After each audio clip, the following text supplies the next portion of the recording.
চলুন দেখি আগামী ত্রয়োদশ জাতীয় সংসদ নির্বাচন এবং গণভোটের দিন আমরা কিভাবে ভোট দেব। ভোটের দিন একদম সকালবেলা আপনার ভোট কেন্দ্রে চলে আসবেন। নারী পুরুষ ঠিক এইভাবে আলাদা আলাদা লাইনে দাঁড়াবেন।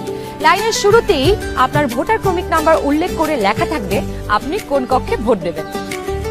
ভোট কেন্দ্রের কোন কক্ষে আপনি ভোট দিবেন সে বিষয়ে আনসাররাও আপনাকে সহায়তা করবেন। এরপর আপনি সোজা চলে যাবেন আপনার ভোট কক্ষে। কিভাবে নারী এবং পুরুষ ভোটারদের আলাদা রুমে ভোট গ্রহণ করা হচ্ছে চলুন দেখে আসি। কক্ষগুলোর বাইরেও ভোটার ক্রমিক নম্বরগুলো লেখা থাকবে। প্রথমেই একজন পোলিং অফিসার আপনার নাম এবং ভোটার নম্বর জিজ্ঞাসা করবেন। তারপর আপনার চেহারার সাথে আপনার ভোটার তালিকায় থাকা ছবি মিলিয়ে দেখবেন। এটা আমি, এখানে একটু খারাপ আসছে ছবি। বাবার নাম আনিসুজ্জামান। ভোটার আয়শা খানম, ভোটার নং 0157। প্রথম পোলিং অফিসার আপনার নাম এবং ভোটারের ক্রমিক নম্বর জোরে উচ্চারণ করবেন যেন কক্ষে থাকা সহকারী প্রিজাইডিং অফিসার এবং পোলিং এজেন্টরা শুনতে পারেন।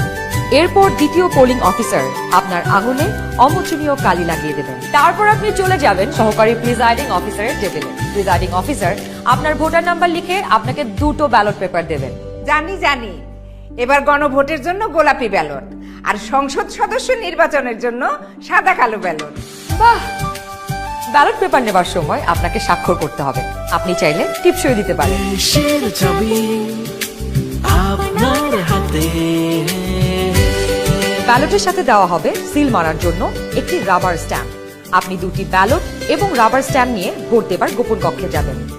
এবার কিন্তু সময় বাঁচানোর জন্য অনেক ভোট কেন্দ্রেই 2টো গোপন কক্ষ থাকবে, যাতে একই সময়ে 2জন ভোটার 2টো গোপন কক্ষে ভোট দিতে পারেন। গোপন কক্ষের ভেতরে আপনি কিভাবে ব্যালটে সিল দিবেন চলুন দেখি। গণভোটের গোলাপি ব্যালটে হ্যাঁ এবং না 2টো ঘর থাকবে। সংস্কার বা পরিবর্তন চাইলে হ্যাঁতে সিল মারুন। গণভোটে আপনি হ্যাঁ দিলে সবগুলো সংস্কার পাবেন, আর না দিলে কোনো সংস্কারই পাবেন না। এরপর ব্যালটটি লম্বালম্বি ভাঁজ করুন যেন সিলের রং অন্য ঘরে না পড়ে। এরপর আড়াআড়ি ভাঁজ করুন।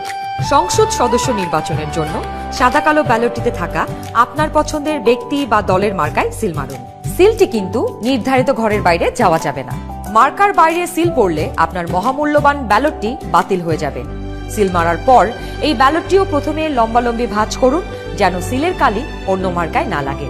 এরপর আড়াআড়ি ভাঁজ করুন। এবার গোপন কক্ষ থেকে বের হয়ে স্ট্যাম্পটি সহকারী প্রিজাইডিং অফিসারকে ফেরত দিন এবং একই ব্যালট বক্সে 2টি ব্যালট পেপার ফেলুন। ব্যাস, হয়ে গেল একদিনে 2 ভোট।